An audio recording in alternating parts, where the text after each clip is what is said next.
Alright, here's the sixth lecture, assessing model fit.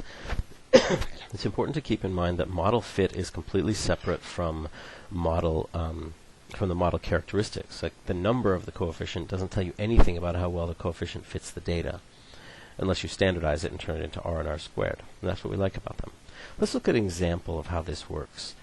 We've got, from the support study, college GPA being predicted by high school GPA. So you can see from our equation up here that predicted college GPA equals 1.81. See, we talked before about how the y-intercept is like way down here. 1.81 plus 0.39 times high school GPA. So that's what that looks like, zoomed in on one part of the graph. These are what we call Pearson residuals. Pearson residuals are just simple residuals. Now, I hope you can see that there's a similar pattern here. The pattern here has been slightly rotated. It's as if you turned the regression line just perfectly flat and let all the dots kind of shift up or shift down as necessary. So Pearson residuals are just simple residuals, just the number of points in the scale of whatever it is you're talking about. So in this case, GPA points, that a line deviates, or that a point deviates from the regression line. So this is essentially a representation of the regression line, and these dots are either above or below the regression line a certain distance. We like these plots for at least two reasons. Number one, they give us an idea of how well the line is fitting the data. So are these dots close to the data, or are they far from the data? Now, close or far, you have to actually know what's supposed to be close, what's supposed to be far.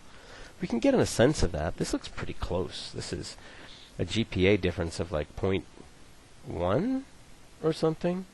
But this one, that's kind of ridiculous. That's 2 point something, 2.3 or something like that. That's half of the entire GPA scale distance from here. So you can see these numbers are numbered according to residuals. Negative ones are negative residuals, and positive numbers are positive residuals. Now down here it says fitted values. Sometimes it'll say just actual values, or let's say the name of the variable, like high school GPA. Don't be thrown off by this. Fitted values just means the values on the line, but the values on the line are the same as the values just of the variable itself, of the variable on the x-axis itself, at least for simple regression. So don't worry about that too much. It says fitted, and that's fine. These are just the values that could be on the x-axis. And for each of these values, we see how well things fit. Well, the second reason we like these graphs is because they show us if we have skew or if we have equal variance. Like if everything is tight here and then there's a massive spread down here, then we say we might not have equal variance. Or if we see stuff kind of curving in and out or being skewed or something like that, we can have that idea. We can see what's going on in our data. So sometimes we standardize our residuals, so you can kind of see what's going on there on that y-axis. Standardizing our residuals turns them into z-scores, and that's useful for catching outliers and for seeing kind of on average how far things are away from everything else. But it's hard to tell how far things are away on average with standardized residuals because everything will adjust to the scale of the residuals to a certain extent. So it's best for catching outliers. This outlier has a z-score of smaller than -4. That's really big. Z-scores of like 2 or 3, well 3 especially, start to make us wonder about outliers, but -4, that's kind of ridiculous. So standardization can help us figure that out. Now let's ask ourselves, which of these models is the better fit? The model on dataset A, so this is student test scores on the y-axis predicted by GPA on the x-axis, or dataset B? There's A, there's B. You probably have an answer by now, and it's probably pretty reasonable. So let's look at dataset A. This is the equation. Y hat equals 18x plus 25. In other words, predicted test score is 18 times GPA plus 25. The correlation here is ridiculously high. It's 0.99. These dots lie very nicely along a nice straight line. Now dataset B only has a correlation of 0.77. It's noticeably lower. Still a good correlation. But notice that the regression equation is the same. The regression equation is y hat equals 18x plus 25. Same regression equation. How can that be? Well, that can be because model fit and the numbers of the model don't really have much to do with each other. So you can have the same regression equation that fits really well in one situation, fit poorly in another situation. So we can't just look at the equation to figure out how good our model is. The equation is our model. And so You're not going to go ask the new intern if the intern's a good intern, right? Of course she's going to say, heck yes, you should keep me on the job. You ask somebody else. So we have to look at some other information to figure out if the model's good. We can't just look at the model itself. And actually, the R tells us pretty clearly. So 0.99 is a much better fitting model than 0.77, as long as it's a linear kind of thing and we haven't screwed that up. So let's take those plots one at a time and look at the residual plots for them. So here's data set A, with a really high correlation. Here's the simple residuals. Now, this is kind of confusing. Why is it so big? Well, because graphs just kind of get adjusted to size. But let's remember what that goes on numbers like 4. Well, this would be numbers like 4, because it's the y-axis. The y-axis goes from 0 to 100. And we're only seeing deviations of like -4 to +4. That's not very much. So I thought of making the graph like this, a really skinny graph, so you can see these residuals are not actually very far from the line. Very small residuals. Now standardized residuals, that doesn't help us very much, because standardization kind of adjusts. Now you'll notice you don't have -4 and +4 like we did before, but there's still a good deal of adjustment. So standardized residuals, I don't usually bother squishing the graph down to remind myself of their smallness, because it's hard to tell. You can if you want. I mean, nobody's stopping you. It might help. Let's look at data set B. Now look, the previous residuals, it went from -4 to +4, so the previous residuals were in here, because it's the same scale. That's the way we can compare these, is that the y variable is the same. So here you have 20 to 30, so that's a 50-point range, whereas before we had an 8-point range right in here, 4 to 4. So that's showing us some good stuff about that, but notice the standardized residuals are still not very big. That's because everything just kind of adjusts. That's what standardization does. So you can't always trust standardization to tell you what you need to know. So let's talk a bit about residuals, just more technically. Our model is not reality. The residual, or error, in y is y minus y hat. And I'll show you visually what that looks like. Generally, as we've seen, models with smaller residuals are better models. They fit the data better. They have better predictions, and they better describe reality. And that also means that they are going to have higher R and R squared values. Now, simple residuals, unstandardized residuals, are useful when you're comparing two models that have the same scale, but if not, then it's hard to know what's big and what's small. Sometimes with certain scales that kind of makes sense. GPA, if there's a residual of 2 or 3, you're like, whoa, the whole range of GPA is only 4, so that's a big deal. But sometimes it's hard to tell. So usually we use R and R squared to tell us how well the model fit the data. These are measures of fit. They're measures of correlation, but they're also measures of fit. Same thing. So here's our example that I'm going to use to demonstrate residuals and just the numbers involved. So there's Janice, and her x value is 72, right here. Her y value is 7.4.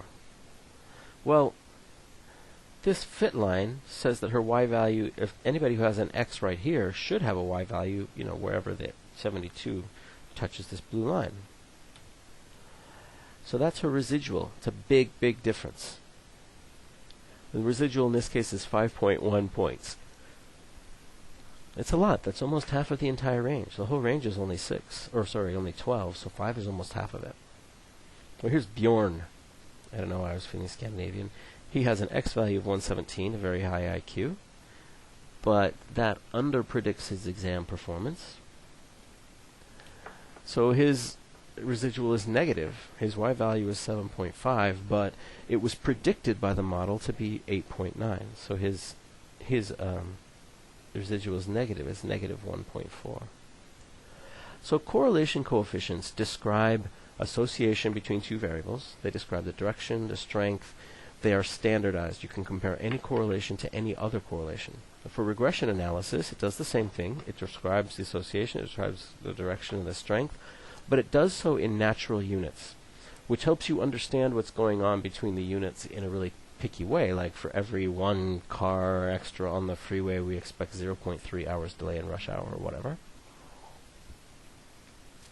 But those natural units are difficult to compare across studies. However, this does allow us to predict any y from any x value. Sometimes that doesn't make sense, but we do it anyway. Correlation coefficients are non-directional. The correlation of x with y is the same as y with x. But the regression coefficients are directional. Well, regression as analysis is directional. Y predicted by x is not the same as y predicting x, or x being predicted by y. Those are not the same thing. Now, correlation coefficient is a single number, r, or r squared. The regression analysis has a bunch of numbers, but really we only care about two, a and b. They're the different ones. R is a descriptive statistic, and A and B, and then the population A and B are also descriptive statistics. They describe what's going on in your data. R is standardized, but A and B are not. And you can calculate a p-value for anything. So we calculate a p-value for R. You use a t-test to do that, not that you need to know that. And that becomes an inferential statistic, the p-value for R. And you can do the same thing. You can calculate the p-values for A and B, and those are inferential statistics. Now, it's important to remember, B is just R in disguise, so the p-value for B will be exactly the same as the p-value for R. There's no point in doing both of them. So, regression and correlation are two complementary methods. Correlation tells you the strength of a relationship between two variables. It's standardized. You can compare any correlation to any other correlation. Regression is a description of that relationship, kind of in like local valid terms, in natural units, the units that are natural to the thing you're measuring. Prediction in this case is possible.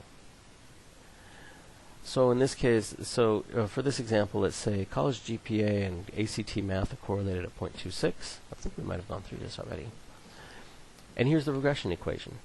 So the interpretation of that for regression is each 1 point increase in ACT math score predicts 0.03 higher GPA in college. Okay. It's a small numerical jump, but that doesn't mean it's not important. It could be extremely strong. Of course, it's kind of weakish here, 0.26.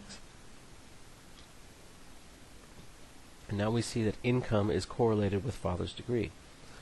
Now, just with the correlation coefficient, all we see is that they're associated, but regression provides more detail. Predicted income is $15,042 plus $15,994 times the father's degree. Now, father's degree is just yes, no.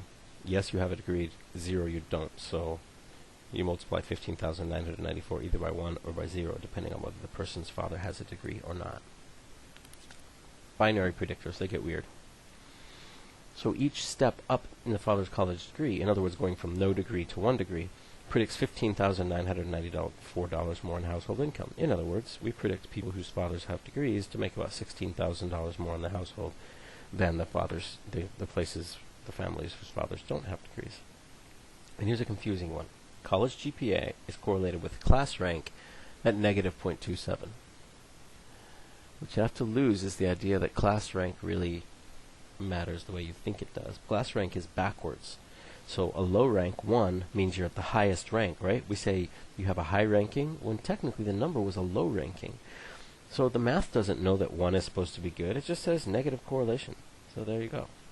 So you can say predicted GPA is 3.341 minus 0.073 times the high school class rank. And so you try and interpret this. For every 1 step up in blah, what do you get? And I think we're all done for today.